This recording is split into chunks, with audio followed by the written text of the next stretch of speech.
টাকা পয়সা কিছু পাবছি না, টিভি টাকা সব রয়েছে, শুধু খালি মানুষের খালি তিনজনের কাপড়টা কিছু না।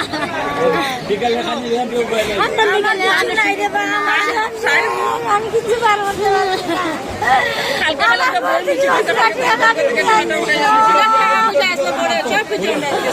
আমার ঘর তো আসা চাইলে ঘরটা না চলে গেছে।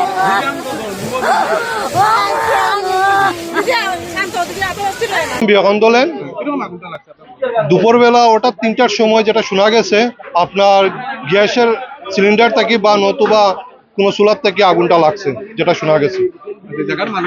জায়গার মালিক আপনার স্বর্গীয় মানিকলাল দে, ওনার পিতৃ সম্পত্তির যে ঘর সেই ঘরে লাগছে, পুরানা ঘর যেটা। 6টা ফ্যামিলির এফেক্টেড হয়েছে। ফায়ার ব্রিগেড অন পর্যন্ত 6টা হয়ে গেছে, 6টা থেকে 7টা হইবে, তখন আর একটা বসে আর 3টায়। কখনো তো সঠিক পুরাটিকে বুঝে আন না, কারণ সবের লোকে তো সব পরিবারের মানুষের লোকে দেখা হয়েছে না, তারা তো কান্দাকাটি করে, তারা সরাইয়ে রাখা হয়েছে, কিন্তু অনুমানিক তো 20 থেকে 30 লাখ টাকা তো ক্ষতি হইব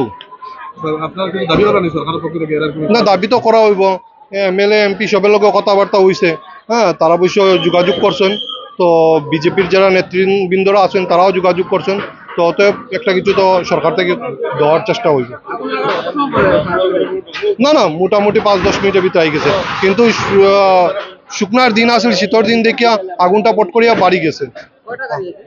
তখন পর্যন্ত 7টা হইব যতটুকু সম্ভব। আমার নাম গৌতম দে, মালগ্রাম। ছয় ফ্যামিলি।